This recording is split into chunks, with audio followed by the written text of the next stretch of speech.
जय बाबा। जय बाबा। कहिए, आप लोग सब ठीक तो हैं? यहाँ आराम से तो आ गए?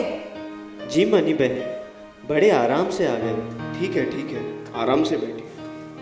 अच्छा, तो आज की शुरुआत एक भजन से करते हैं, तो शुरू करिए।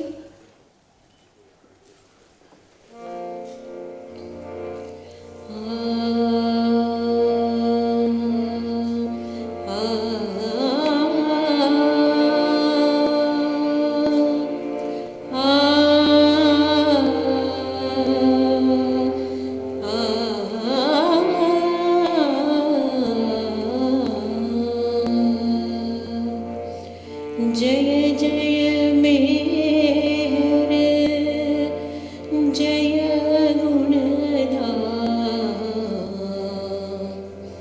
ब्रह्म अनादि जय जय राम, ब्रह्म अनादि जय जय राम, तुम हो सृष्टि के करता, सब धर्मों के तुम ही सार, सब धर्मों के तुम ही सार, सदा अमर है तुम्हारा नाम, सदा अमर है तुम्हारा नाम, ईसु इलाही ज़रतुश्शाह,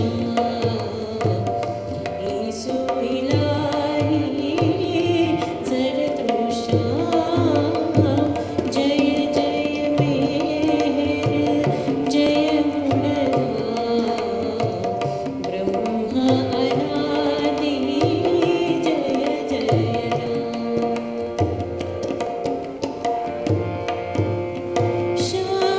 क्षमाशील अत्यंत उदार, क्षमाशील अत्यंत उदार, क्षमाशील अत्यंत उदार, ढूंढी नहीं पाए तब प्यार, क्षमा से पाता, क्षमा से पाता जग विश्राम, भजले भाव निष्काम, भजले भाव निष्काम, जय जय मेहर, जय गुणधाम, ब्रह्म अनादि जय जय राम, ब्रह्म अनादि जय जय राम, जय जय मेहर, जय जय मेहर, मेहर मेहर, जय जय मेहर, मेहर मेहर, जय जय मेहर, जय जय अवतार मेहर बाबा की जय, अवतार मेहर बाबा की जय, अवतार मेहर बाबा की जय। एरज भाई, बाबा के इस मंडली हॉल में आकर जहां वह अपनी मंडली व प्रेमियों से मिला करते थे, बहुत ही सुकून मिलता है। लगता है जैसे अभी भी हम बाबा के साथ ही बैठे हैं। बिल्कुल ठीक। हाँ, तो बताइए, आज आप लोग क्या जानना चाहते हैं?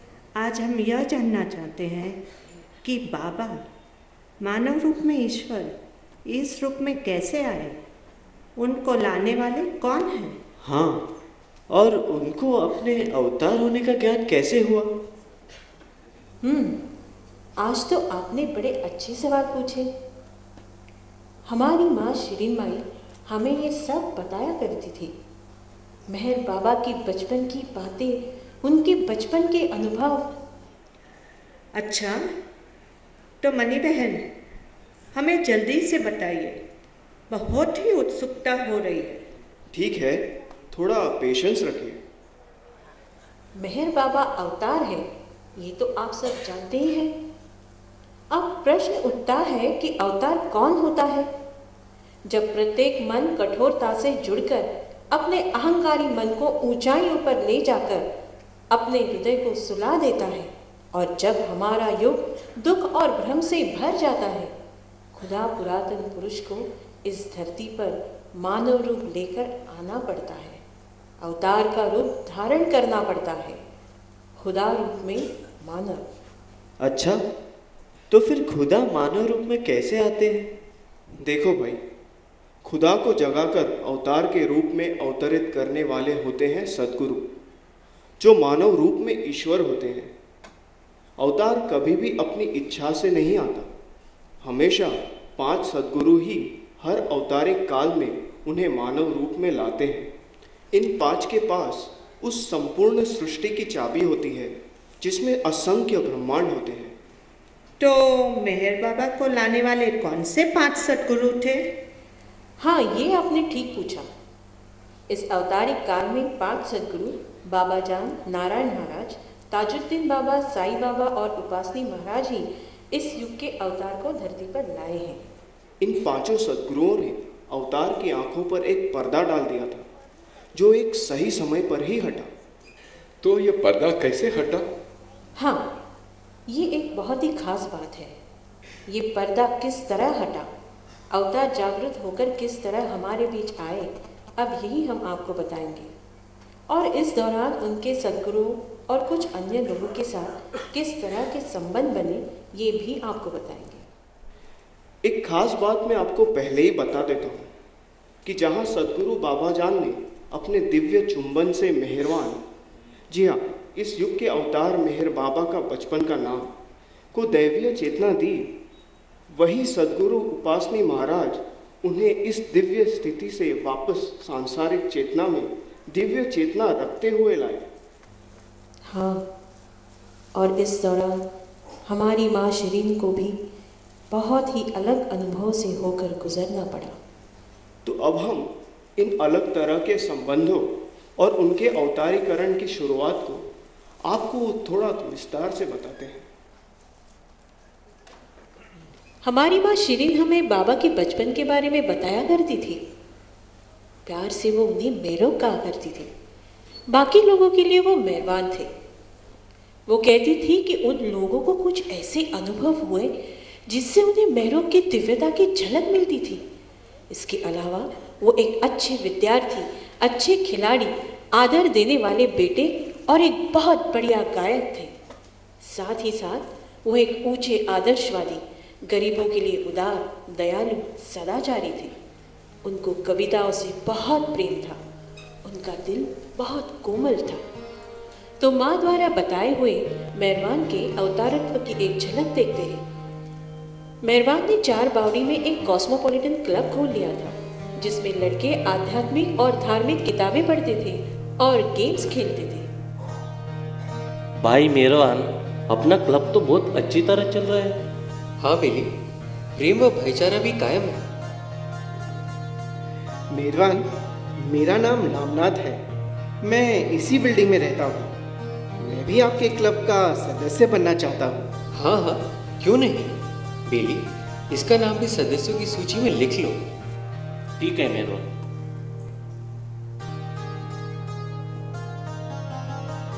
मेहरबान, मेरा दिल तो तुम्हारे पास से जाने को नहीं करता है। तुम्हारे अंदर ऐसा कुछ है जिसने मुझे तुम्हारा दीवाना बना दिया है। सोते जागते, उठते बैठते मैं तुम्हारा ही ध्यान करता रहता हूँ। हाँ हाँ रामनाथ, ऐसा होता है। तुम चिंता मत करो, बस सबसे प्रेम करते रहो। भाई मेहरबान, मैं एक बौद्ध धर्म को मानने वाला हूँ। मैंने उसके बारे में बहुत पढ़ा है। खाली समय में मैं बुद्ध का ही नाम लेता रहता हूँ। अच्छा, चलो किसी एकांत जगह में चलते हैं। वहाँ हम दोनों ही बैठकर खुदा का नाम लेंगे व ध्यान लगाएंगे। हाँ हाँ, तुम्हारे साथ बैठकर तो मैं कुछ भी करने को तैयार हूँ। तुम जो भी बोलोगे मैं वही करूँगा। अच्छा ये देखो, मेरे पास गौतम बुद्ध की जिंदगी के ऊपर एक नई किताब है। दिखाओ।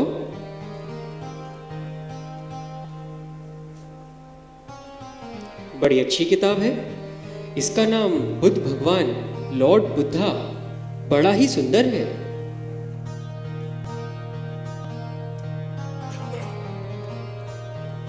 ये देखो रामनाथ, इस जगह ये कितना सत्य लिखा है। बुद्ध कहते हैं, जब मैं धरती पर वापस आऊंगा मैं मैत्रेय कहलाऊंगा, एक दयावान।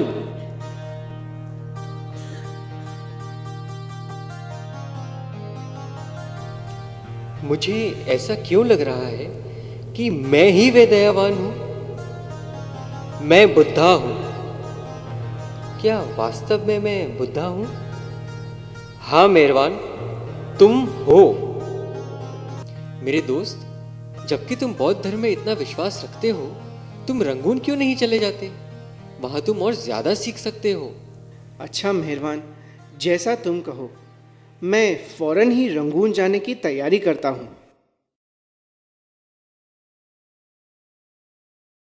अरे भाई, ये अपना मेहरबान कहाँ है?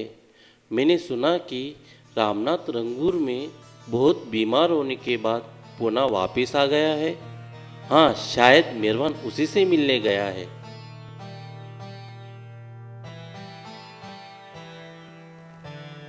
मेहरबान, मैं सिर्फ तुम्हें देखने के लिए ही रंगून से पुणे लौटा हूँ। मेरी हालत काफी खराब हो गई है। धीरज रखो रामनाथ, तुम एकदम सही हाथों में हो।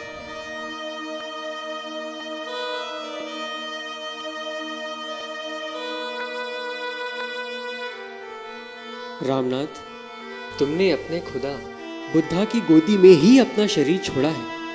तुम कितने बड़े भाग्यवान हो। मई 1913 में जब मेहरबान 19 साल के थे, रोज पूना में सदगुरु बाबाजान के सामने से कॉलेज जाते समय गुजरते थे, पर उनके पास जाते नहीं थे। मगर अब इस युग के अवतार की आंखों पर से पर्दा हटने का समय आ गया था। एक दिन जब वे बाबाजान के सामने से निकल रहे थे तो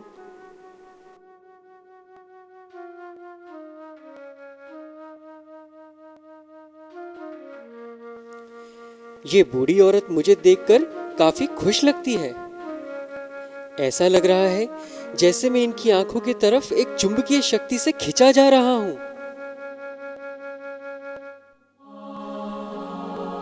ऐसा लग रहा है जैसे कोई माँ अपने बिछड़े बेटे से मिल रही है। मेरा प्यारा बेटा, मेरा प्यारा बेटा। हमारे युग ने उनके लिए, उनके प्यारे बेटे का उनके पास आने के लिए इंतजार किया। अंत में वो आ गया। हमारे युग के आंसू बाबा जान के आंसू थे। मुझे ऐसा लगा जैसे बिजली का करंट मेरे शरीर से होकर गुजर गया हो और मेरे सिर से पैरों तक एक आवेश भेज रहा हो। मेहरबान की व्यक्तिगत चेतना परमानंद के सागर में विलीन हो रही थी। ये बाबा जान व मेहरबान के बीच के दिव्य प्रेम की आंतरिक कड़ी थी। इस मिलन के 7 महीने बाद तक मेहरबान बाबा जान के पास हर शाम जाते रहे, देर रात तक बैठे रहते थे। इस एक आलिंगन से मेहरबान की जिंदगी में दिव्यता का विलय होना शुरू हो गया। संसार को उसे देने के लिए कुछ नहीं था और संसार उसके लिए कुछ नहीं हो गया था। समय आ गया। हमारा युग जिस क्षण का इंतजार कर रहा था वो आ गया।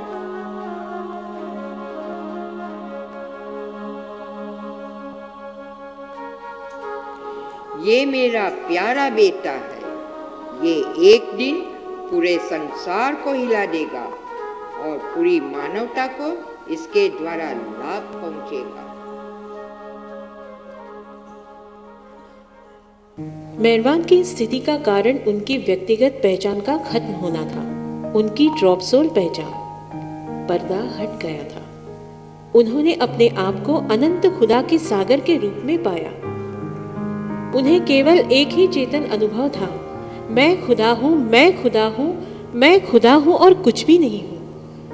मेहरबान की इस हालत से परेशान हमारी माँ शिरीन की परेशानी भी जरा देखिए। माँ, आपने मेरोग की हालत देखी, कैसा हो गया है? हाँ शिरीन, कहे तो तुम ठीक रही हो, ना ठीक से बैठता है ना सोता है। और तो और वो कुछ खाता भी नहीं है। हाँ शिरीन, ये तो चिंता की बात हो गई। जब से वो बाबा जान के पास जाने लगा है तब से ही वह ऐसा होता जा रहा था, मगर अब कल से तो उसकी हालत बहुत ज़्यादा खराब है। माँ, अब हमें बाबा जान से आमने सामने होकर बात करनी चाहिए। पता नहीं उस बूढ़ी औरत ने मेरोग को क्या कर दिया है। हाँ शिरीन, तुम ठीक कहते हो।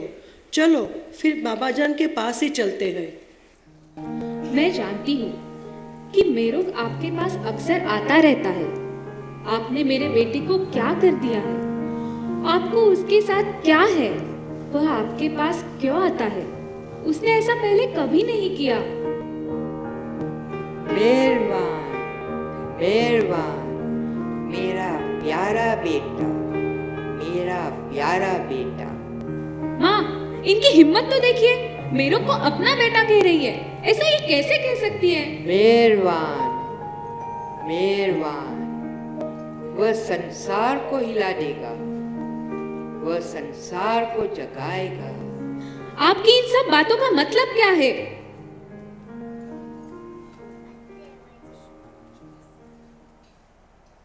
बाबा जान, पर्शिया में पुराने दिन अच्छे नहीं थे, बहुत गड़बड़ी थी।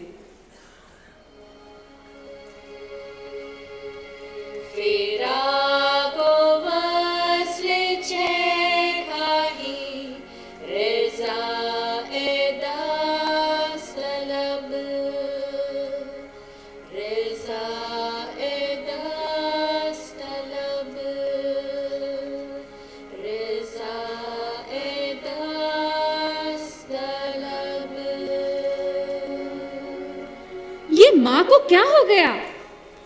शिरीन, चलो। बाबा जान के चुंबन के बाद मेहरबान का पर्दा फट गया था। अब उन्हें बाकी सद्गुरुओं के पास भी जाना था। अपने दोस्त के साथ इधर उधर घूमते हुए अपनी दिव्य आवाज़ पर मेहरबान सद्गुरु नारायण महाराज के पास गए। उनसे मिलकर उन्होंने अपने ईश्वरत्व की महिमा को महसूस करना शुरू कर दिया। अब मेहरबान तीसरे सद्गुरु ताजुद्दीन बाबा के पास गए। उनका मिलन सागर व आकाश का आध्यात्मिक मिलन था। सागर व आकाश एक हो गए। मेहरबान को उनका ताज मिल गया था। फिर मेहरबान को बाबा जान ने शिरडी के साईं बाबा से मिलने के लिए कहा। क्यों कहा और वे उनसे कैसे मिले, ये आप देखिए।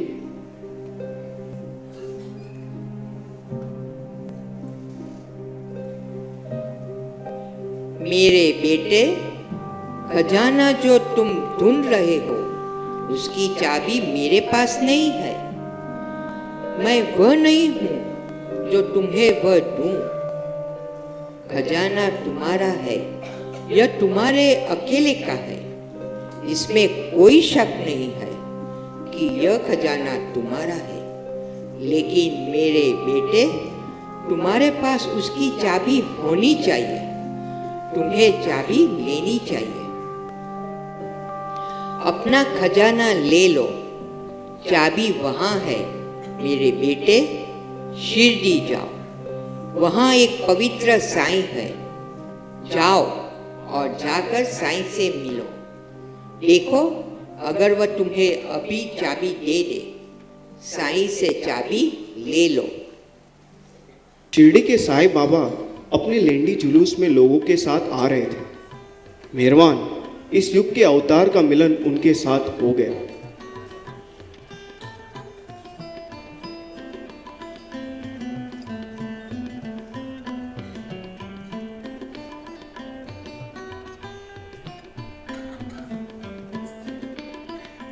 परवरदिगार, परवरदिगार, परवरदिगार, मेहरवान पूर्ण रूप से शक्तिशाली हो गए। साईं बाबा ने उन्हें अनंत शक्ति दे दी थी। साईं बाबा से पूर्ण शक्ति पाकर मेहरवान अब पूरी तरह से दिव्य चेतना में डूब गए थे। उनको संसार का कुछ भी भान नहीं था। अपने अवतारीय कार्य करने के लिए उन्हें अब भौतिक जगत में वापस आना था। ये कार्य सद्गुरु उपासनी महाराज को करना था। उन्होंने ये कैसे किया, अब ये मैं आपको बताता हूँ।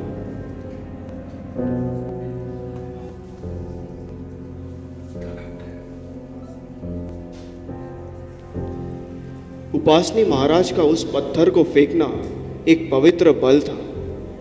हमारे युग को इसका इम्पैक्ट जानना था, क्योंकि इसने मेहरवान का खून निकाला। हमारे युग को यह जानना था कि यह पहला खून था जिसे पुरातन पुरुष ने संसार के लिए बहाया। इस पत्थर के असर से मेहरवान की आंखों ने 2 साल बाद भौतिक संसार को देखना शुरू कर दिया। मेहरवान ने पूना वापस जाकर फिर से बाबा जान के पास जाना शुरू कर दिया। वो अक्सर उपासनी महाराज के पास भी जाते थे। मेहरवान जब भी महाराज के पास जाते थे या अपने घर पर होते थे तो अपनी खूबसूरत सुरीली आवाज़ में गाना गाया करते थे। उनकी आवाज़ में कितनी भावनाएं हुआ करती थी, मैं आपको सुनवाती हूँ।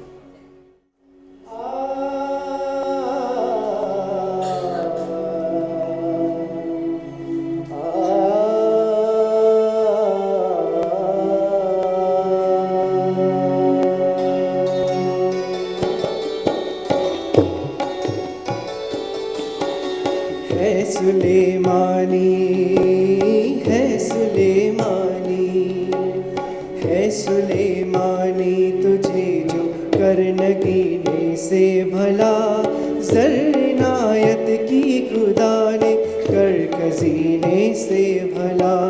है सुलेमानी है सुलेमानी।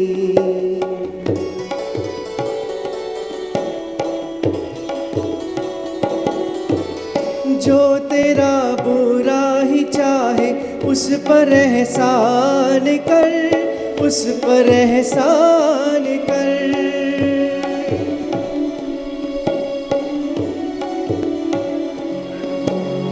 जो तेरा बुरा ही चाहे उस पर एहसान कर, उस पर एहसान कर। जो तेरा बुरा ही चाहे उस पर एहसान कर, उस पर एहसान कर।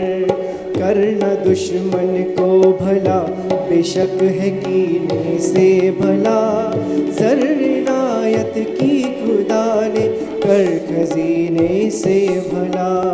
है सुलेमानी तुझे जो करनगीने से भला, जरनायत की खुदा ने कर खजीने से भला। है सुलेमानी है सुलेमानी है सुलेमानी है सुलेमानी। मेहरबान चलो, हमें बाहर जाना है। हाँ ठीक है। शिरीन मेहरबान के इस आने जाने से इतनी परेशान थी कि उन्होंने अपने छोटे बेटे जाल को भी उसकी जासूसी पर लगा दिया था। जाल, मैंने तुम्हें मेहरबान पर नजर रखने के लिए कहा था। वो कहाँ जाता है, किससे मिलता है, क्या करता है, तुमने ये सब पता लगाया? हाँ माँ, मेहरबान आपसे मुंबई जाने के लिए कहकर कहीं और गया है। मैंने उसे शिरडी की बस में बैठते हुए देखा है। अच्छा, आने तो दो उसे, मैं उससे पूछती हूँ। मेहरबान, तुम कहाँ गए थे? क्या तुम मुंबई अपने भाई जमशेद के पास नहीं गए थे? देखो मेरो, मैंने तुम्हें 100 बार कहा है कि एक नौकरी करो और उसे रखो। अपने भविष्य के बारे में सोचना शुरू करो। जीने के लिए कुछ कमाना शुरू करो। शादी करने के बारे में सोचो। अपनी जिंदगी इधर उधर संतों के पास जाने में खराब मत करो, इसे रोको। क्या तुम मुझे समझते हो? क्या तुम समझ रहे हो कि मैं क्या कहना चाह रही हूँ? मीमू, मैंने सोच लिया है कि अब मैं काम करूंगा। पहला विश्व युद्ध बहुत जोरों पर है। मैंने आर्मी ज्वाइन करने का निश्चय किया है। मैं युद्ध में लड़ाई करूंगा। ओह नहीं नहीं, तुम ऐसा नहीं करोगे। तुम युद्ध में नहीं जा रहे हो। तुम यहाँ पूना में मेरे पास रहोगे और तुम यह काम नहीं करोगे। चलो, ये चाल काम कर गई। अब थोड़े दिन शांति रहेगी। मेहरबान चलो, जल्दी चलो, हमें फिर से जाना है, वरना शिरडी की बस निकल जाएगी। मेहरबान साईं बाबा के साथ थोड़ा समय गुजारकर उपासनी महाराज के पास चले जाते थे। मेहरबान अपना सिर पत्थर पर पटकते थे। घंटों बैठकर वे लोग बातें करते थे। थोड़े दिनों बाद महाराज खंडोबा मंदिर से साकोरी रहने चले गए। वहाँ भी मेहरबान जाते थे। इस युग के मेहरबान को संसार की चेतना में पूरी तरह से वापस आना था। उन्होंने अपने पिता की ताड़ी की दुकान में काम करना शुरू कर दिया था। एक बार वहाँ काम करते हुए उन्होंने कुछ ही मिनटों में महाराज की आरती लिख दी थी। एक बार जब वे साकोरी आ रहे थे तो मेहरबान को अपने आसपास के संसार की थोड़ी सी ही चेतना थी। एक सामान्य आदमी की तरह अपने शरीर का भान नहीं था। ए सुनो, रुको। इतनी रात में कहां जा रहे हो? इतनी रात को अंधेरे में मत घूमो। यहां चोरों का बहुत खतरा है। अरे भाई सुनो, तुम आज की रात यहीं कोपरगांव में ठहर जाओ। इतनी रात में कहीं मत जाओ, बहुत खतरा है।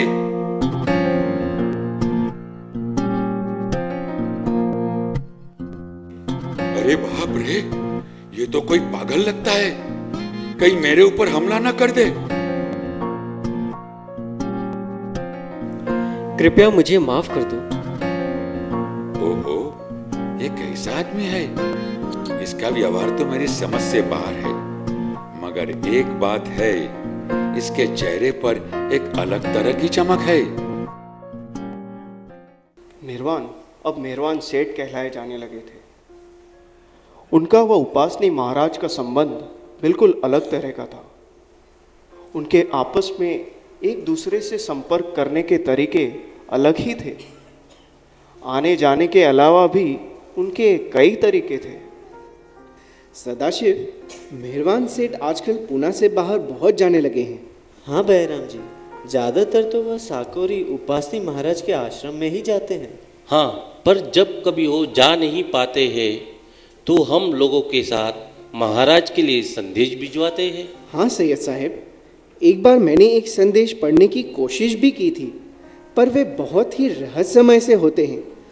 हालांकि उनकी भाषा बहुत सादी होती है, पर वाक्य अर्थहीन से लगते हैं।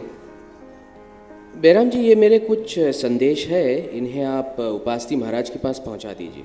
ठीक है मेहरबान सेठ, मैं अभी चला जाता हूँ। मेहरबान, तुमने मुझे पार्सल में रखने के लिए जो दिया था वो मैंने ठीक से इस डिब्बे में रख दिया है। सैयद साहब, ये पार्सल भी उपासनी महाराज के पास ले जाना। इसमें मैंने कुछ ज़रूरी सामान रखवाया है। बिरोजा आंटी ने इसे अच्छी तरह तैयार कर दिया है। ये मेरा बहुत ध्यान रखती है। ठीक है मेहरबान सेठ। मेहरबान, तुमने जो सुई धागा दिया था वो मैंने इसमें संभाल कर रख दिया है। ठीक है बिरोजा आंटी। अच्छा मेहरबान, अगर कोई और पार्सल तैयार करना हो तो मुझे दे देना। जी। मेहरबान सेठ, आपने ही हमें उपासनी महाराज की महानता से परिचय करवाया है। वो एक खुदा की चेतना रखने वाले गुरु की तरह आध्यात्मिक प्रतिकार रखते हैं, ये भी बताया है। और आपका उनके साथ एक खास संबंध है, यह भी हम लोग अच्छी तरह समझ चुके हैं। आप हमें जब भी उनके पास भेजेंगे हम लोग बहुत खुशी से जाएंगे। ठीक है ठीक है। मेहरबान ताड़ी की दुकान में काम करने के बाद जब घर जाते थे तो अपने कमरे में अपना सिर पत्थर के फर्श पर 4 घंटे तक मारते रहते थे। माथे से खून भी बहता था। ये मेहरबान का दिव्य चेतना से भौतिक चेतना में वापस आने के लिए ही किया गया कार्य था। मेहरवान सेठ ने ताड़ी की दुकान के साथ ही एक कमरा ले लिया, जिसे उन्होंने मंदिर की शक्ल दी। वहाँ उन्होंने अलग अलग सद्गुरुओं, संतों की तस्वीरें दीवार पर लगाई। उपासनी महाराज की फोटो बीच में लगाई गई।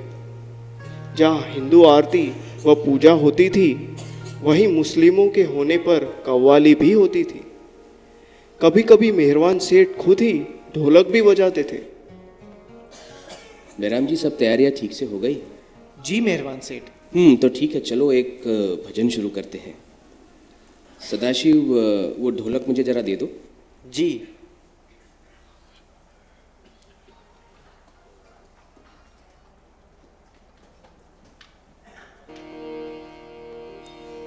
रहीम बिना कोई राम नावे, रहीम बिना कोई राम नावे, जम के बिना कोई जाम नावे, रहीम बिना कोई राम नावे, जम के बिना कोई जाम नावे, रहीम बिना कोई राम नावे। कोई किसी का नहीं है जग में, कोई किसी का नहीं है जग में, राम बिना कोई काम नावे, हर दम में हाजिर है एक ही ईश्वर, हर दम में हाजिर है एक ही ईश्वर, हरि बिन कोई धाम नावे, रहीम बिना कोई राम नावे, जम के बिना कोई जाम नावे, रहीम बिना कोई राम नावे।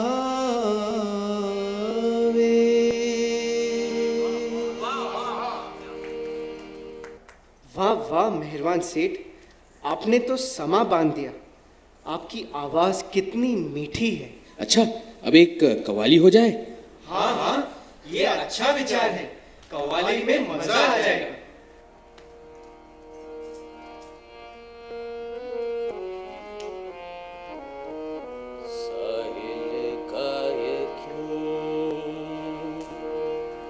होता है मगर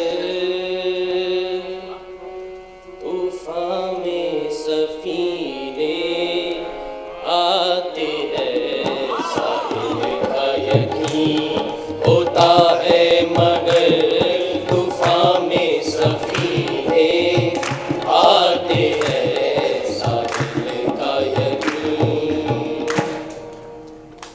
साहिल का यकीन होता है मगर तूफान में सफीने आते हैं, तूफान में सफीने आते हैं, जब मौत करीब आ जाती है,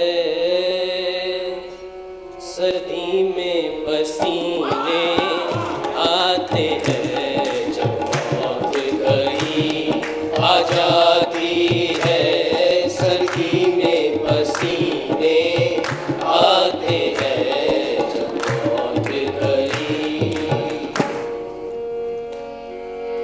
जो दिन के उजाले में देते हैं पयामे दैरो हरम, जो दिन के उजाले में शकी देते हैं पयामे दैरुहरम, देते हैं पयामे दैरुहरम। छुप छुप के अंधेरी, छुप छुप के अंधेरी रातों में मैं खाने में पीने आते हैं। छुप छुप के अंधेरी रातों में मैं खाने में पीने आते हैं। साहिल का यकीन होता है मगर तूफान में सफीने आते हैं। साहिल का यकीन जब मौत करीब आ जाती है, सर्दी में पसीने आते हैं।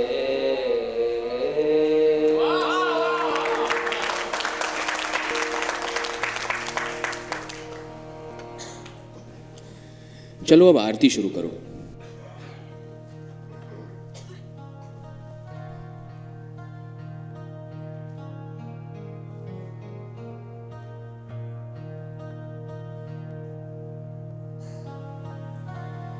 अवतार को उनके रूप में उतारने के बाद साईं बाबा ने अक्टूबर 1918 में अपना शरीर छोड़ दिया। गुस्ताद जी जो उपासनी महाराज के साथ साकोरी में रहने लगे थे, उन्हें महाराज ने मेहरवान सेठ के पास पूना भेज दिया और ये आदेश भी दिया कि उन्हें अब मेहरवान की आज्ञा का ही पालन करना है।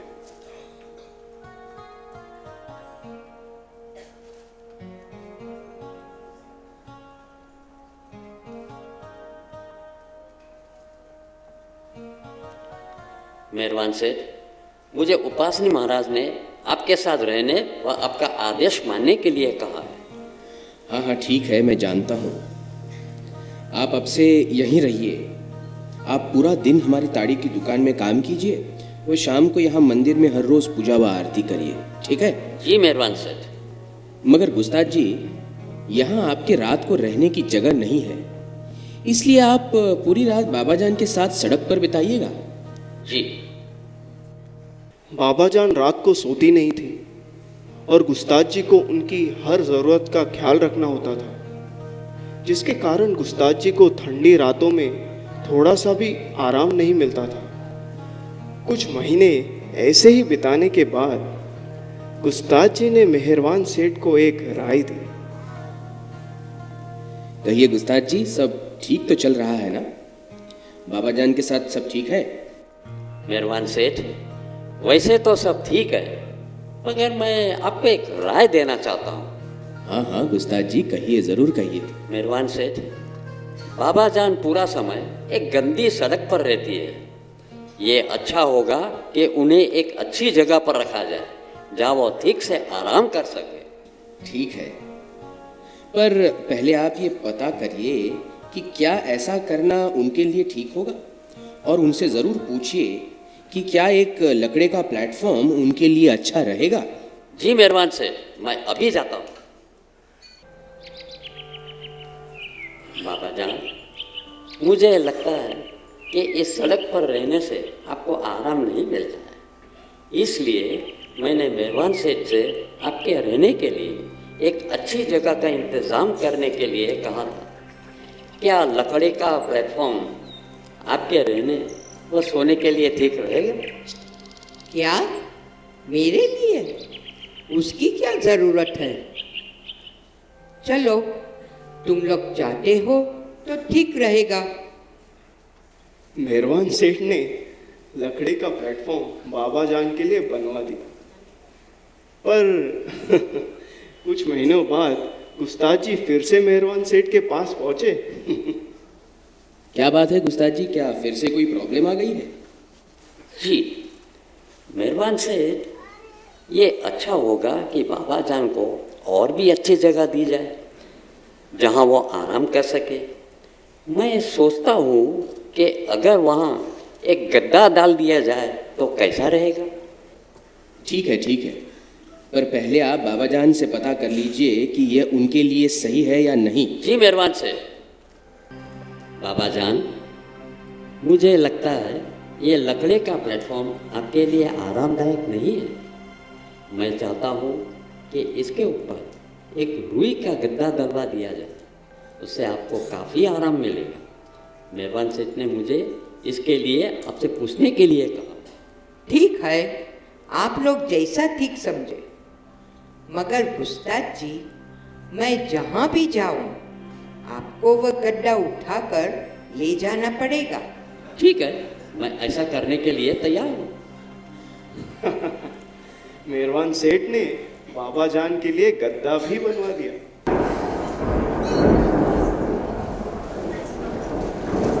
अरे अरे, ये क्या? ये अचानक इतनी तेज बारिश कैसे आ गई? अरे, ये गद्दा तो भीग गया। अब क्या करूं? उफ, ये गद्दा तो बुरी तरह भीग गया। अरे गुस्ताद जी, ये क्या हुआ? इतनी तेज बारिश आ रही है। हमें कहीं और चलना चाहिए। तुम गड्ढा उठा लो। अरे बाप रे, अब मुझे इस भीगे हुए गद्दे को भी उठाना पड़ेगा। मैं तो बुरी तरह फंस गया, पर उठाना तो पड़ेगा ही।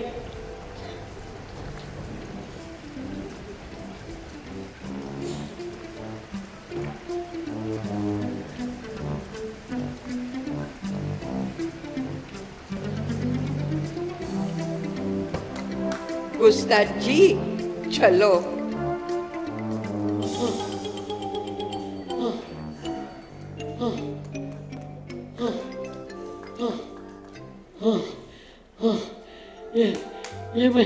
ये मैं कहाँ फंस गया? कहीं भाग भी नहीं सकता। पूरी रात गुजर गई। बाबा जान ने तो मुझे पूरे शहर में घुमा दिया।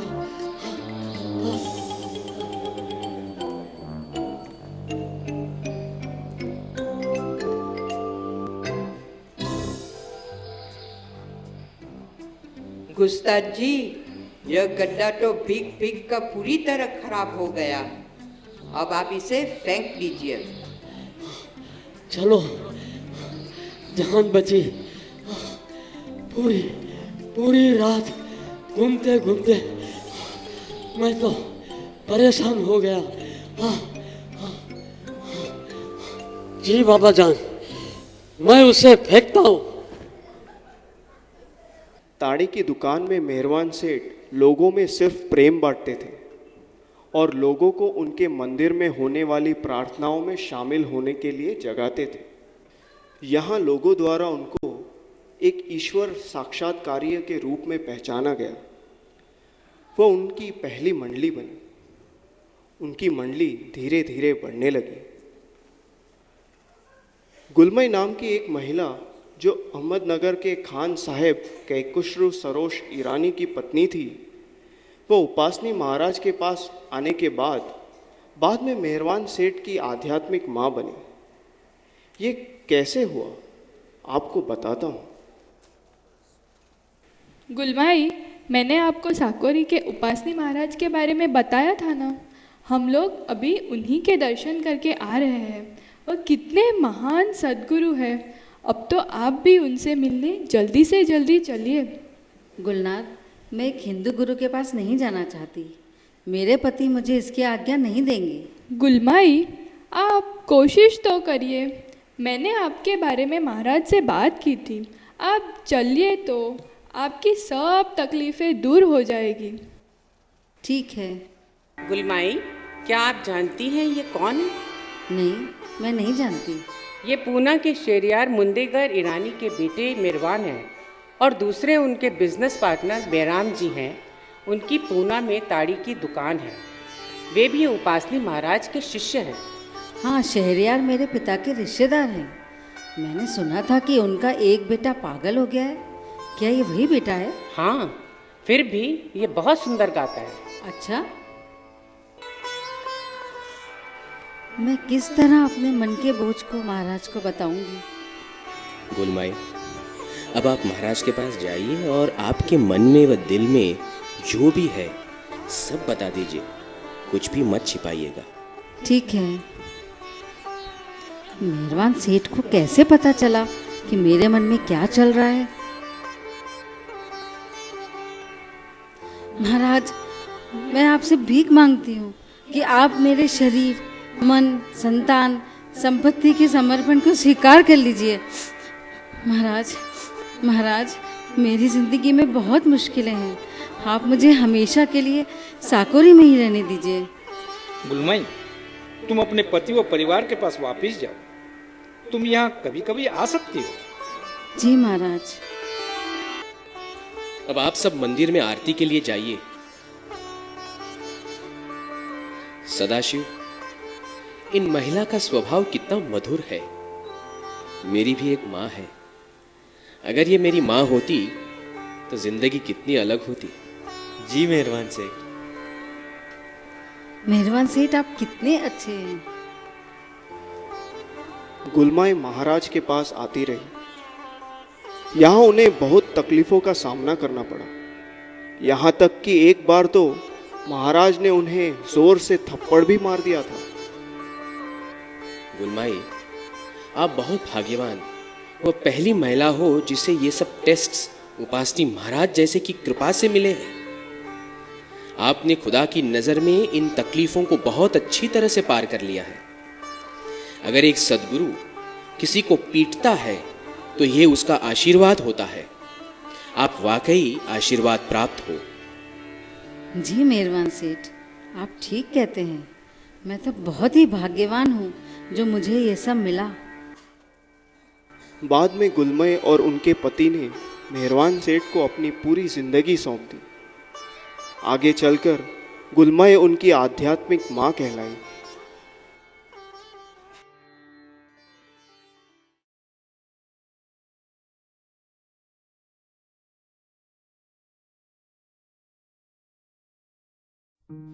अब उपासनी महाराज के साथ मेहरबान सेठ की यात्राएं शुरू हो गई थी।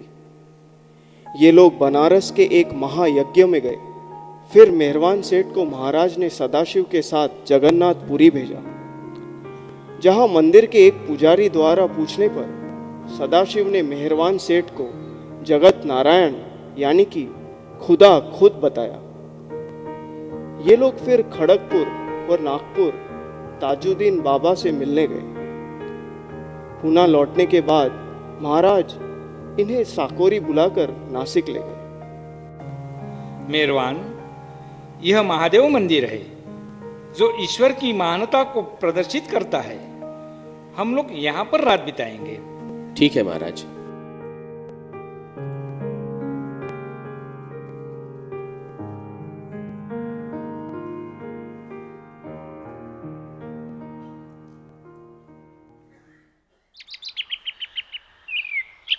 सदाशिव, तुम नासिक जाकर कुछ बिस्कुट व खाने का सामान ले आओ। जी महाराज, मैं अभी जाता हूँ। मेहरबान, आओ इधर मेरे पास बैठो। जी महाराज। महाराज को मेहरबान सेठ के साथ अकेले रहना था, क्योंकि मेहरबान सेठ को दिव्य चेतना से और भी ज्यादा भौतिक चेतना में वापस लाना था। सदाशिव, क्या जंगल से आते समय तुम्हें डर लगा था? जी महाराज, मैं थोड़ा बहुत डरा हुआ था। मैं तुम्हारे बिल्कुल पीछे था। डरने वाली कोई बात नहीं थी। जी महाराज। सदाशिव, हमेशा ये याद रखना, मेहरबान पूरे संसार को अपनी लय में नचाएगा। अगर तुम उसे पकड़ कर रखोगे तो तुम्हें कभी किसी चीज से डर नहीं लगेगा। जी महाराज, मैं कभी भी मेहरबान सेठ को नहीं छोड़ूंगा।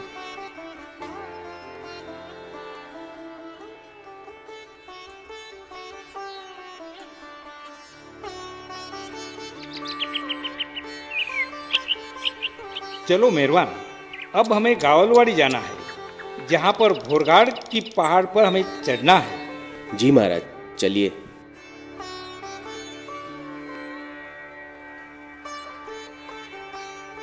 मेहरबान सदाशिव, देखो, ये भोरघाट पहाड़ में एक गुफा है।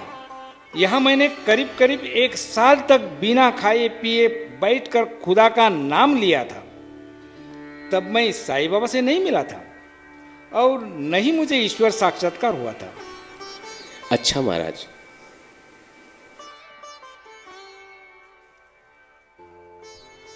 मेहरबान सेठ, आप क्या लिख रहे हैं? सदाशिव, मैंने एक गजल उपासनी महाराज के लिए लिखी है। अच्छा मेहरबान सेठ, आप हम लोगों को यह गजल गा कर सुनाइए। हाँ हाँ मेहरबान, जरूर गाओ। तू है महबूबे सुहाबानी, गुरु उपासनी महाराज। तू है महबूबे सुहाबानी, गुरु उपासनी महाराज। तेरा है इश्क़े हक्कानी, गुरु उपासनी महाराज। तू है महबूबे सुहाबानी, गुरु उपासनी महाराज। हुमा तुझ पर फिदा बन कर, कहे तेरा गदा बन कर।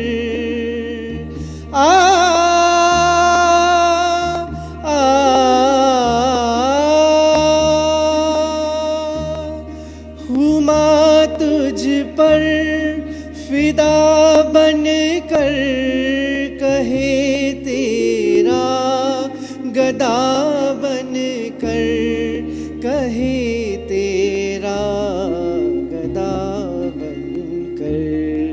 मुझे दे प्रेम भगवानी, गुरु उपासनी महाराज। तू है महबूबे सुहाबानी, गुरु उपासनी महाराज, गुरु उपासनी महाराज, गुरु उपासनी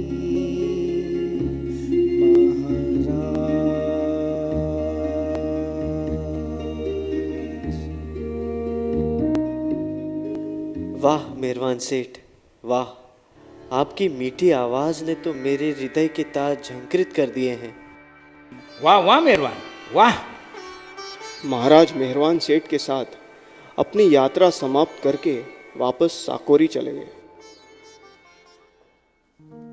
सैयद साहब व कुछ मित्रों ने मेहरबान सेठ की महान आध्यात्मिक शक्ति और विशेषताओं से प्रभावित होकर उनका नाम मेहर बाबा रख दिया। एक हिंदू सदाशिव की पत्नी गीता के फ्यूनरल पर मुस्लिम, पारसी, ईरानी लोगों को एक साथ जुलूस में देखकर लोगों को ये पता चला कि मेहर बाबा किसी भी जाति धर्म से ऊपर है और इन आध्यात्मिक गुरु के शिष्यों में हर जाति के लोग हैं। गुलमाई के अपने नए घर सरोश मंजिल के उद्घाटन पर उपासनी महाराज को बुलाया, पर उनके कट्टरपंथी रिश्तेदारों ने इस पर काफी विरोध जताया। पर गुलमाई ने इसको न मानते हुए उपासनी महाराज से ही उद्घाटन करवाया। वहां उनके बेटे अदी के बीमार होने पर महाराज ने उसका इलाज किया। महाराज देखिए, अदी की तबीयत कितनी ज्यादा खराब है। आजी लो, ये कुनेन की गोलियां दिन में कई बार खा लेना, आराम आ जाएगा। जी महाराज। अदी अब कैसा लग रहा है? बाबा अब कुछ अच्छा लग रहा है।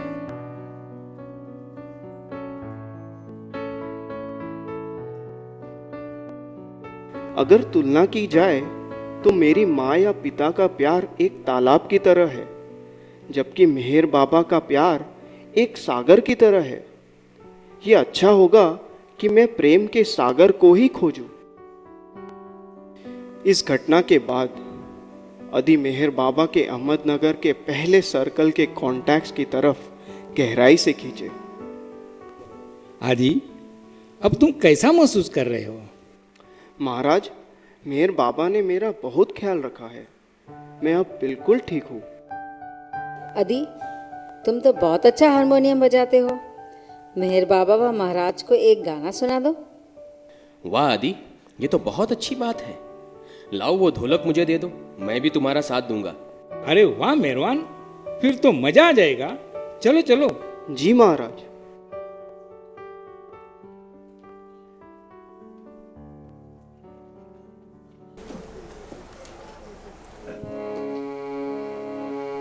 तसव्वुर में महफिल सजाते सजाते, तसव्वुर में महफिल सजाते सजाते सहर हो गई है, उन्हें आते आते सहर हो गई है, उन्हें आते आते।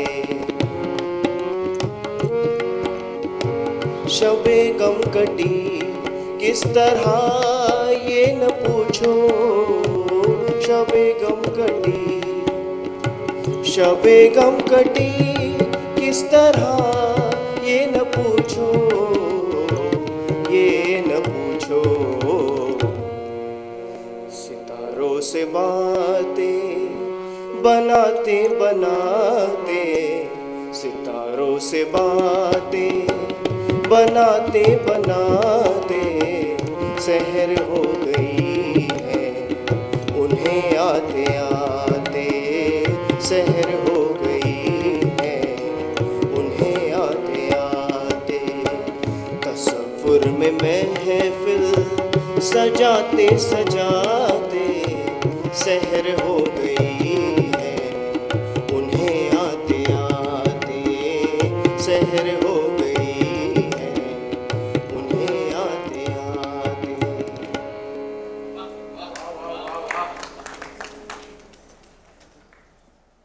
आइए महाराज, चलिए। आदि, मेरे कार्य में तुम्हारा भविष्य बहुत गहरा महत्व रखता है। मेरे प्रेम में और मेरे आदेशों को मानकर मेरे शिष्यों के बीच तुम्हारी एक बहुत ही खास जगह होगी। तुम अपने आप को मेरे कार्य में एकदम उपयुक्त सिद्ध करोगे। मैं तुम्हें अपना विवेकानंद बनाऊंगा। जी बाबा, मैं हमेशा आपका कार्य करूंगा। मैं आपके बुलाने का इंतजार करूंगा।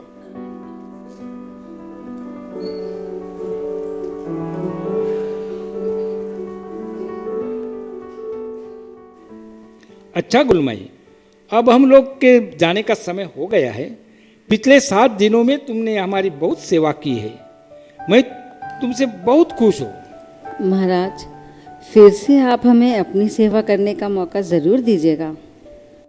गुलमाई, जब मैं मेहरवान को इंजन के साथ उपलब्ध करूंगा, तुम्हारे पैगंबर ज़रतुश्त का प्रकटीकरण होगा। यह इंजन अपने साथ जुड़े हुए उन सब डिब्बों को अलग अलग उन आध्यात्मिक स्टेशनों पर ले जाएगा जहां जाना उनकी किस्मत में होगा।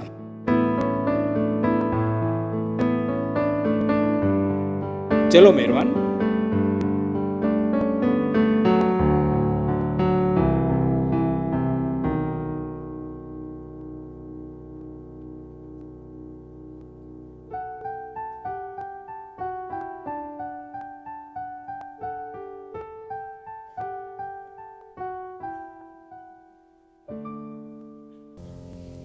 माँ शिरीन अपने मेरोक के बारे में और भी ज्यादा चिंतित थी, जिसकी वजह से वो तरह तरह के स्वप्न देखने लगी थी।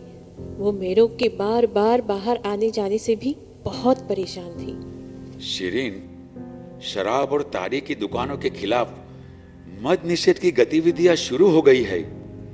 शराब की दुकानों पर धरना दिया जा रहा है, जिससे व्यापार एकदम गिर गया है। अच्छा, तो फिर अब क्या होगा? देखते हैं अभी खुदा की क्या मर्जी है। अरे मेरोक, आओ आओ बैठो। कहो बेटा मेरोक, क्या बात है? बेबो, मैं उपासनी महाराज के पास साकोरी जा रहा हूँ और उनसे इस मत निषेध को रोकने के लिए प्रार्थना करूंगा। मैं 1 हफ्ते में वापस आ जाऊंगा। ये क्या मेरोक, तुम फिर से उपासनी महाराज के पास जा रहे हो? मेरोक, तुम यहाँ अपनी मेमो के पास ही क्यों नहीं रुकते? शिरीन, वह कह रहा है ना कि वह 1 हफ्ते में वापस आ जाएगा। तुम परेशान मत हो, जाओ मेरोक, ये काम भी बहुत जरूरी है। अच्छा बेबो, तो फिर मैं चलता हूँ। एक बार साकोरी जाने के बाद मेहर बाबा 6 महीने तक वापस नहीं आए। मेहर बाबा गए तो थे उपासनी महाराज के पास मद्य निषेध की गतिविधियों के बारे में बात करने, मगर उन्होंने 6 महीने तक महाराज के पास रहकर अपनी साधारण मानवीय चेतना इस युग के अवतार के दैवीय उद्देश्य को शुरू करने के लिए प्राप्त कर ली। ये सब कैसे हुआ, आइए देखते हैं।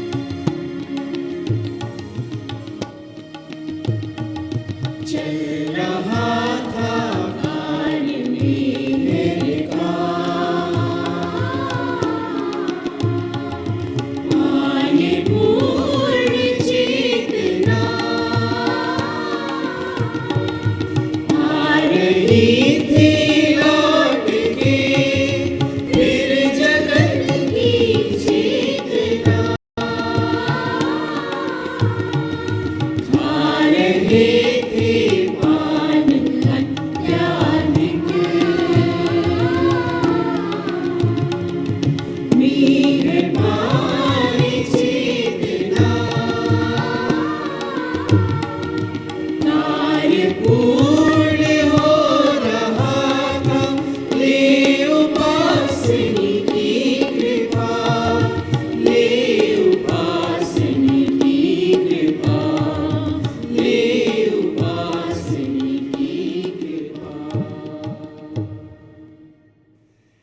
यशवंतराव, ये क्या है?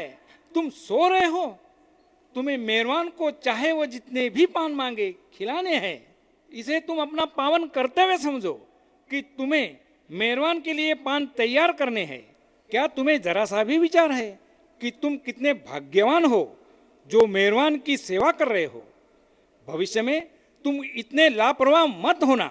जाओ जाओ जल्दी से और पान लेकर आओ। जी जी जी महाराज, मैं जल्दी से और पान बना कर लाता हूँ।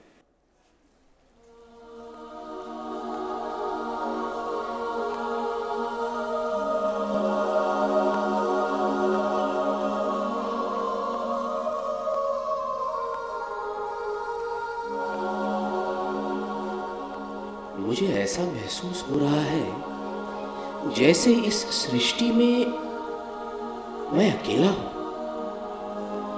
पूरी सृष्टि सिर्फ मेरे लिए ही वजूद में है। सृष्टि में जो भी हो रहा है सिर्फ मेरे लिए ही हो रहा है।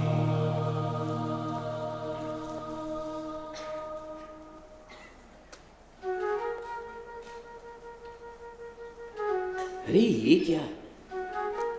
ये तो मैं अपने को ही उस आदमी में देख रहा हूं। मुझे लग रहा है जैसे वो मैं ही हूं जो चल रहा है, बैठ रहा है और खा रहा है।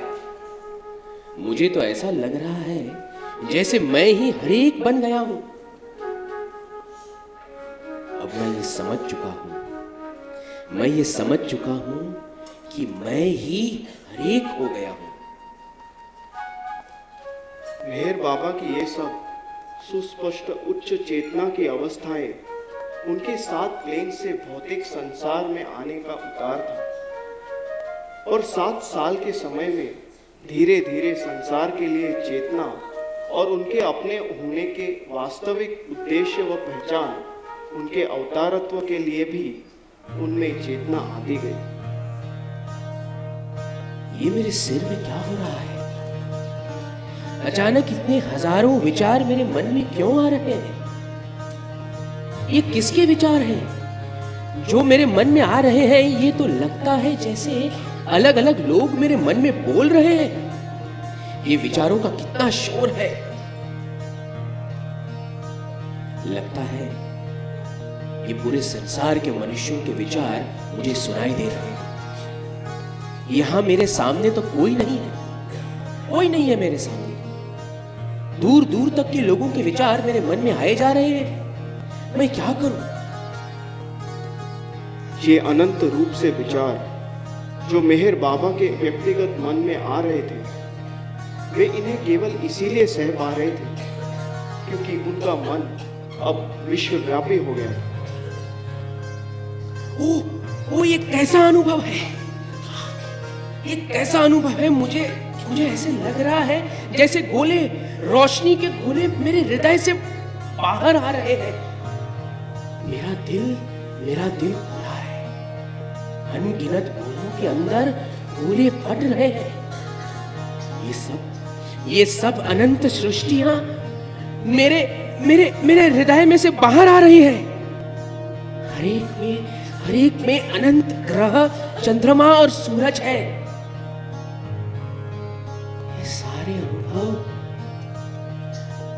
ये सारे अनुभव कितने दिव्य है। ये मुझे मेरी दिव्यता का आभास करा रहे हैं। सब कुछ कितना अलग हो रहा है, कितना अलग हो रहा है।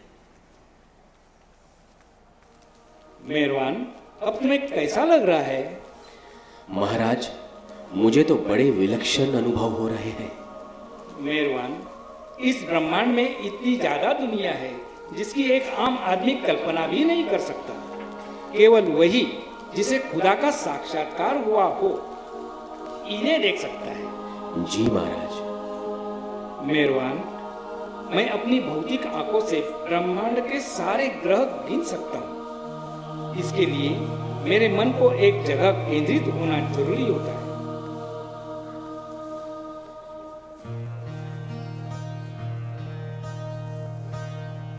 महाराज रुकिए, गिनना रोक दीजिए। अगर मैंने इस क्षण महाराज को रोका नहीं होता तो कुछ ही क्षणों में वो अपना शरीर छोड़ देते। महाराज, मैं ब्रह्मांड के ग्रह गिनने की कोशिश करूंगा।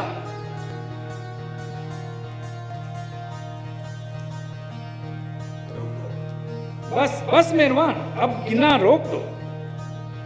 अगर इस समय मैं मेहरबान को नहीं रोकता तो वह कुछ क्षणों में ही अपना शरीर छोड़ देता। जब ब्रह्मांड अनगिनत है तो कोई अपनी भौतिक आंखों से उन्हें कैसे लगातार देख सकता है? इन दो परफेक्ट लोगों के ये सब करने के पीछे क्या ब्रह्मांडीय खेल था? उपासनी महाराज ने कहा था कि उन्होंने एक बार सब कुछ उसके अपने अनंत फैलाव में एक ही दृष्टि में देखा था, जबकि मेहर बाबा ने बताया था कि उन्होंने सब कुछ उसके फैलाव में देखा, मगर एक विशाल दृश्य के रूप में। मेहर बाबा के उपासनी महाराज के पास साकोरी में ज्यादा ठहरने के कारण माँ शिरीन बहुत परेशान हो गई थी। वो कभी बाबा जान और कभी महाराज के पास जाती थी। बाबा जान, मेरा बेटा घर कब वापस आएगा? मेरा प्यारा बेटा, मेरा बेटा। वो आपका बेटा नहीं है, वो मेरा बेटा है। तुम उसे कहाँ से लाई? वो कहाँ से आया है? वो पूरे संसार से संबंध रखता है, सिर्फ तुमसे नहीं। मेरा प्यारा बेटा, ओह मेरा प्यारा बेटा। इनसे तो किसी सही जवाब की आशा नहीं है। इससे तो अच्छा मैं घर ही चली जाती हूँ। शिरीन, तुम्हारे कहने पर मैं पहले भी कई बार बाबा जान के पास आई, पर तुमने देखा कि उन्होंने मुझे कोई सही जवाब नहीं दिया। हर बार इधर उधर की बातें ही की। माँ, कृपया एक बार और मेरे लिए आप ध्यान से बाबा जान से पूछिए कि मेरा घर कब तक वापस आएगा।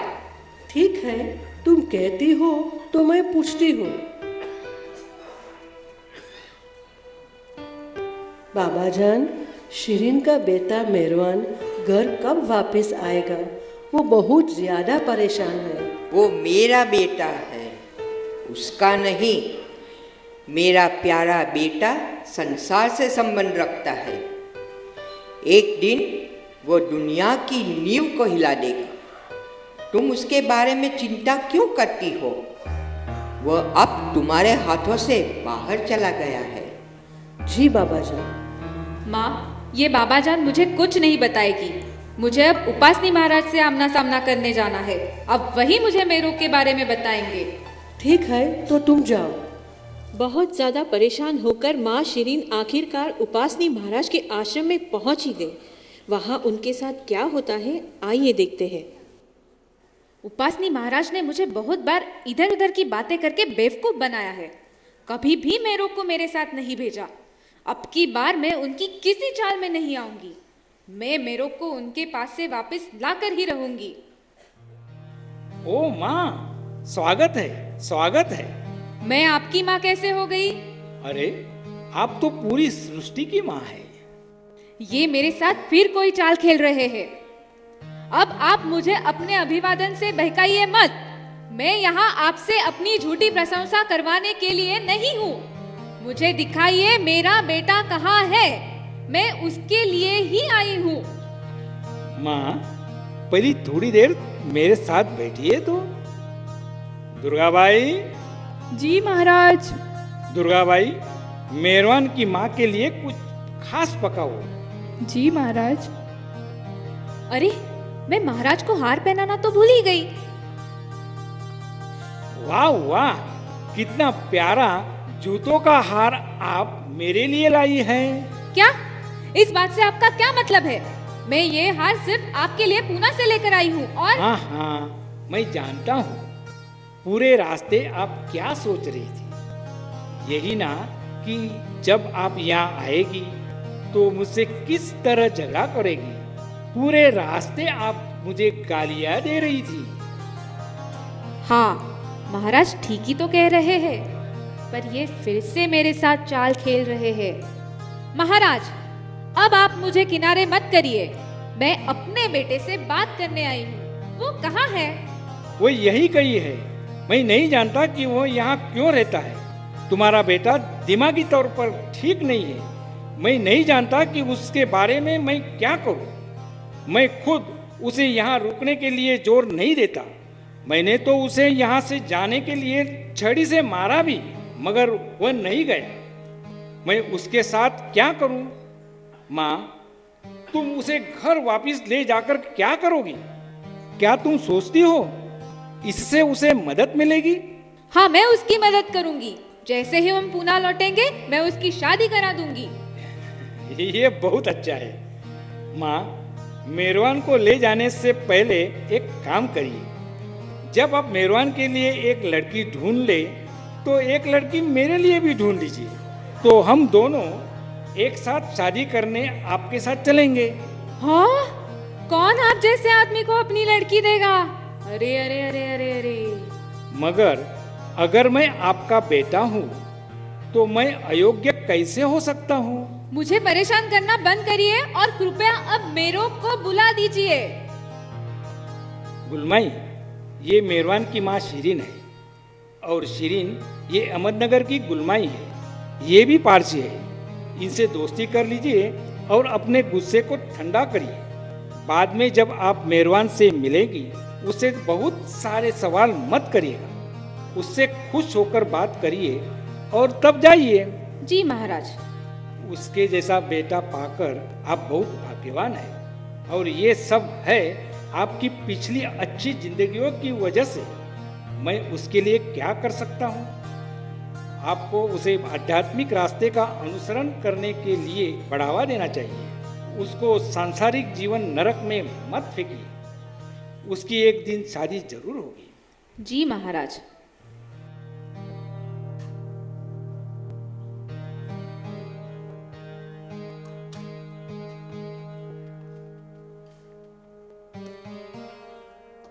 ओ, देर हो रही है, जल्दी करो माँ, नहीं तो आपकी ट्रेन निकल जाएगी। बेराम चलो। ओ बहराम, इस योगी ने तो मुझे फिर से धोखा दिया।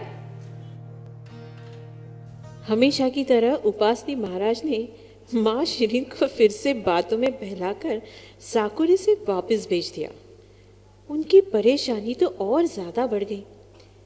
वो सद्गुरु नारायण महाराज के पास केड़गांव में भी गई, मगर उन्होंने भी उनसे वही कहा जो बाबा जान और उपासनी महाराज कहते थे। फिर हमारे समुदाय के लोग भी उनसे अलग अलग तरह की निराश करने वाली बातें करते। तुम भी शिरीन क्या सबकी बातों में आ जाती हो। देख लेना, एक दिन मेहरवान घर से भागकर हिमालय पर चला जाएगा और उपासनी महाराज की तरह नंगा साधु हो जाएगा। इससे अच्छा है कि तुम उस योगी से मेहरवान को मिलने से रोकने के लिए कुछ करो। तुम उस जादू टोना करने वाली औरत बाबाजान को मेहरवान को नमन क्यों करने देती हो? हाँ, उस बूढ़ी औरत ने तुम्हारे बेटे पर जरूर कोई जादू कर दिया है। हाँ, आप लोग ठीक कहते हैं, पर मैं क्या करूं? मैं तो मेहरवान के भविष्य को लेकर बहुत चिंतित हूँ। कुछ समझ में नहीं आता। क्या हुआ शिरीन, इतने परेशान क्यों हो? मैं मेहरवान को लेकर बहुत परेशान हूँ। उसका भविष्य क्या होगा? न तो वो शादी करना चाहता है, न ही सेटल होकर अपना परिवार बनाना चाहता है। देखो शिरीन, हमारा बेटा खुदा से ताल्लुक रखता है। इसके बारे में ये सब सोचना बंद करो। नहीं नहीं, मुझे तो मेरों की बहुत ही फिक्र हो रही है। मैं क्या करूं? मुझे फिर से महाराज के पास मेरोक को लाने जाना पड़ेगा। आओ आओ शिरीन, आओ बैठो। आप मुझे मेरा बेटा वापस क्यों नहीं देते? आपने मेरे बेटे को ले लिया है, अब उसे वापस कर दीजिए। मैंने मेहरवान को यहाँ पकड़ नहीं रखा है, तुम उसे ले जा सकती हो। यह तुम क्या कर रही हो? मैंने यहाँ मेहरवान को बंदी नहीं बनाया है, मैंने उसे चेन से नहीं बांधा है। ये आप अच्छी तरह जानते हैं कि जब तक आप मेहरवान को ये सब करने की आज्ञा नहीं देंगे, वो घर नहीं आएगा। मैं उसे यह सब करने की आज्ञा नहीं दूंगा। यह उसके ऊपर है कि वह क्या निश्चय लेता है। मैं तुम्हें बताता हूँ कि मैं क्या करूँगा। तुम ऐसा मेरे लिए करो कि मैं मेहरवान को तो तुम्हारे साथ वापस जाने का आदेश देता हूँ, लेकिन तुम्हें अपने इस बेटे को मेरे पास छोड़ना होगा। क्या? आपकी हिम्मत कैसे हुई? आपने मेरा एक बेटा तो खा लिया है और अब मेरा दूसरा बेटा खाना चाहते हैं। फौरन ही मेरों को बुलाइए। प्रिय शिरीन, कृपया अपने को शांत करो।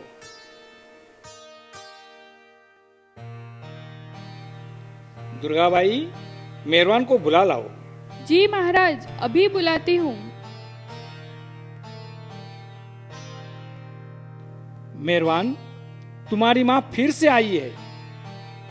ये चाहती है कि तुम घर वापस जाओ और शादी करो। हर बार जब भी वह यहाँ आती है, गुस्सा होती है और मुझसे झगड़ा करती है। उनके दुर्व्यवहार से मैं तंग आ गया हूँ। अब तुम उनके साथ वापस जाओ। मैं चाहता हूँ कि तुम एक चोर बन जाओ, झूठ बोलो, किसी से भी कुछ चुराओ, पर यहाँ से जाओ। तब तुम्हारी माँ खुश होगी, लेकिन तब तुम नरक में जाओगे। मेरे साथ इस तरह का मजाक मत करिए। मैं गंभीर हूँ। मुझे अपना बेटा वापस चाहिए। मुझे अपना बेटा वापस चाहिए। मुझे अपना बेटा वापस चाहिए।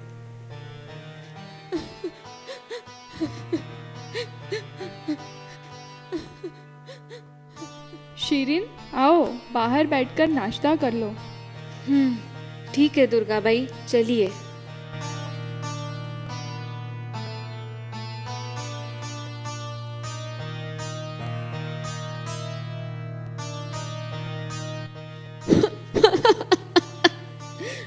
दुर्गाबाई, मुझे ये समझ में नहीं आता है, महाराज मेरा बेटा मुझे वापस क्यों नहीं देते हैं? मेहरवान घर क्यों नहीं आना चाहता? महाराज मुझे इतना दुख क्यों देना चाहते हैं? शिरीन, धीरज रखो। महाराज जो भी करते हैं वह ठीक होता है। शिरीन, तुम्हारा बेटा घर वापस नहीं जाना चाहता है। वह शादी नहीं करना चाहता और वह बच्चे नहीं चाहता। अपने विचारों को भूल जाओ और घर वापस जाओ। वह यही मेरे साथ रुकना चाहता है। जी?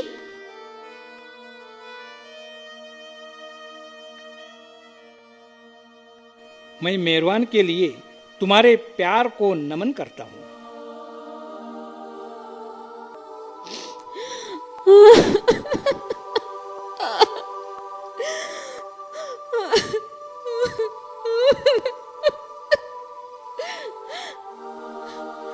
मैंने अपना प्यारा बेटा खो दिया। शिरीन, शांत हो जाओ, शांत हो जाओ।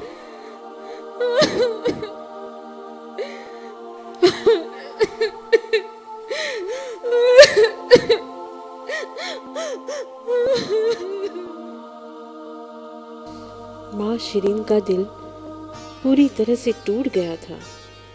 एक माँ का मन रो रहा था। माँ शिरीन बीमार हो गई। किसी भी तरह के इलाज से उन्हें कोई फायदा नहीं हुआ। लग रहा था जैसे वो मर जाएगी।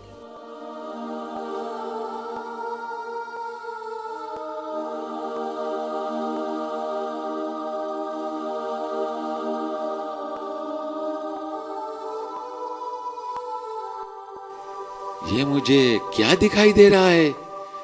ये धुंधली सी आकृतियां कौन है?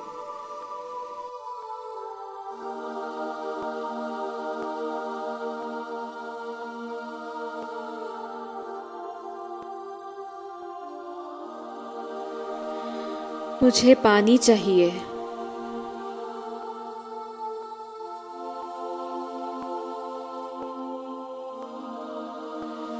ये क्या था? क्या यहाँ मेरोग और साईं बाबा खुद आए थे? उन्होंने शिरीन को क्या कर दिया? सब खुदा का ही प्रताप है। शिरीन तो अब बहुत अच्छी लग रही है।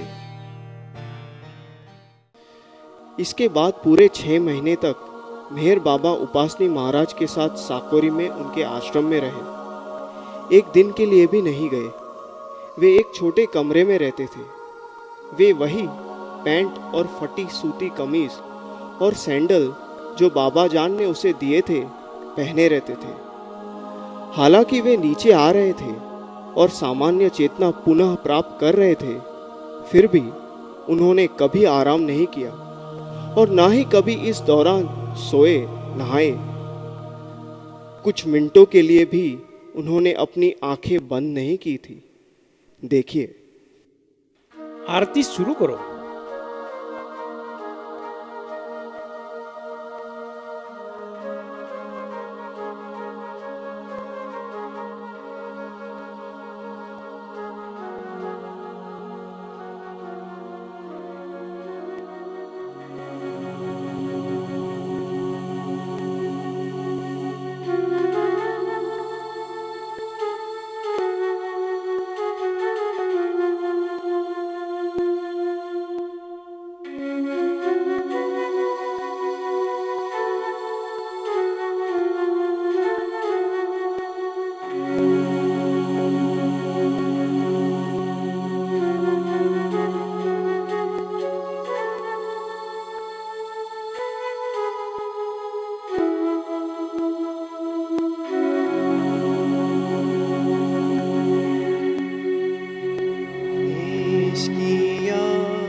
शौक जब हद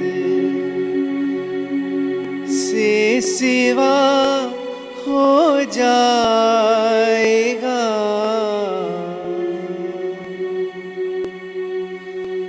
सामने आँखों के वो जल वानुमा हो जाएगा।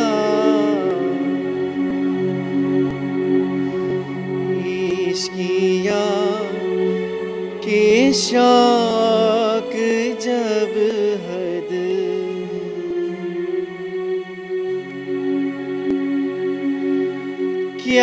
कहूँ ए दिल खुद ही खो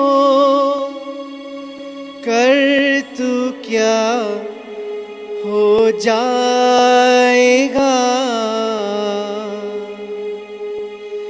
क्या कहूँ ए दिल खुद ही खो कर तू क्या हो जाएगा।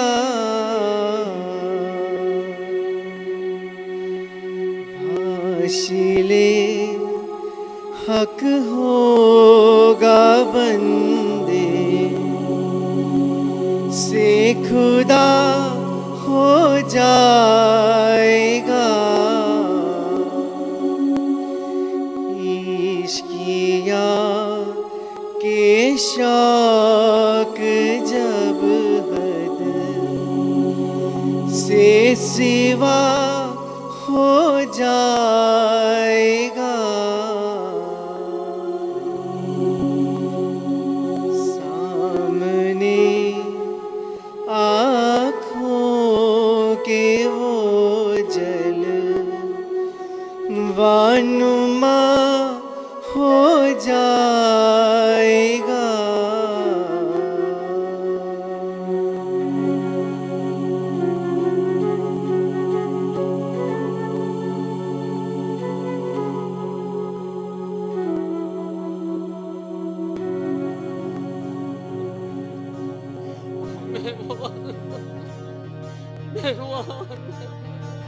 अरे ये रोने की आवाजें तो मंदिर से आ रही है। लगता है महाराज वह मेहर बाबा रो रहे हैं।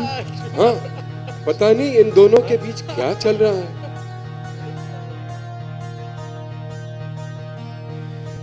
साकोरी गांव के लोग भी मेहर बाबा को महाराज का खास शिष्य मानकर उनका आदर करते थे, मगर कुछ ब्राह्मण लोगों को ये अच्छा नहीं लगता था कि कोई उन्हें महाराज का आध्यात्मिक उत्तराधिकारी कहे या महाराज उन्हें महादेव कहे। कुछ ब्राह्मणों ने तो उन्हें जान से मारने का प्लान भी बना लिया था। महाराज ने सिर्फ दुर्गाबाई को ही अपने व मेहर बाबा के वास्तविक संबंधों के बारे में बताया था। मेहरा बाबा के बिलवेड व सबसे खास बाबा प्रेमी पहली बार यहीं महाराज के आश्रम में मेहर बाबा से मिली थी।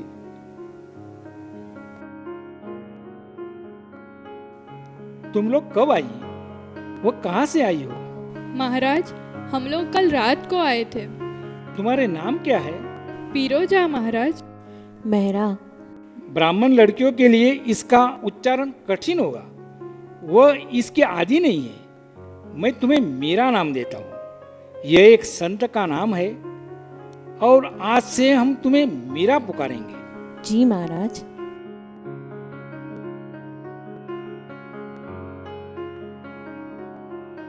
मुझे देखना चाहिए। वाह, कितना खूबसूरत चेहरा है। मेहरबान, मैं बहुत खुश हूँ कि तुम समय पर आ गए। मैं तुम्हारा ही इंतजार कर रहा था। बाहर आम के पेड़ के नीचे मेरा इंतजार करो। भक्तों को भेजकर मैं कुछ मिनटों में आता हूँ। अब मेहरबान के यहाँ से जाने का समय हो रहा है। 6 महीने बीत चुके हैं। तुम सब लोग मेयर के पास जाओ। मैंने अपना सारा दायित्व और प्राधिकार उसे सौंप दिया है। मेयर ने अब मेरी चाबी पकड़ ली है। जो भी मैंने साईं बाबा से लिया था उसे मैंने मेहर को दे दिया है। अगर तुम लोग वह चाहते हो जो साईं बाबा ने मुझे दिया था तो मेहरबान के पास जाओ। जी महाराज। दुर्गाबाई, यह लड़का पूरे संसार को हिला देगा। जी महाराज। अभी तक किसी गुरु ने दिव्य ज्ञान का कॉलेज नहीं खोला है, मगर जल्दी ही यह लड़का ऐसा करेगा। गुस्ताद जी, मैंने मेहरबान को पूर्ण बना दिया है। अब से उसे ही पकड़ कर रखो। जी महाराज। अब पूरा बोझ उसके कंधों पर है। जी महाराज। बेराम जी, अब तुम्हारा दोस्त पूर्ण हो गया है। हमेशा वही करना जो मेहर कहे और पूरी तरह से उसकी आज्ञा का पालन करना। जी महाराज, जैसा आप कहें।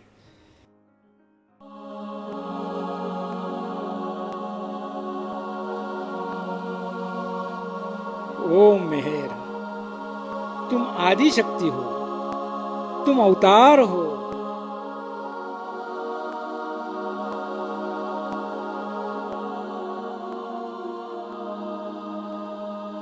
मेहर, मेरे प्यारे मेहर, मेरे प्यारे मेहर।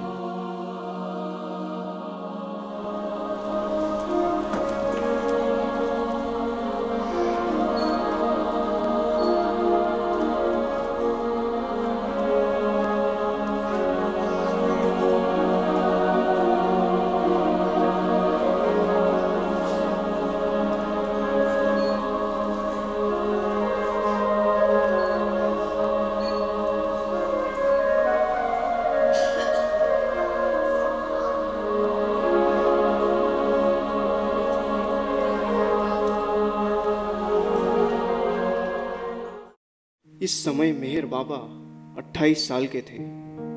वे युवा, खूबसूरत व सशक्त थे। इस दिल को छू लेने वाले दृश्य को देखकर कोई भी कह सकता था कि वे योगियों के राजा हैं। हमारा युग खुशी से रोया। हमारे युग के इंतजार और रोने ने एक दिव्य आवाज को प्रतिध्वनित किया, जो उद्घोषणा करती है, इस युग का अवतार आ गया है। इस युग के अवतार मेहर बाबा है।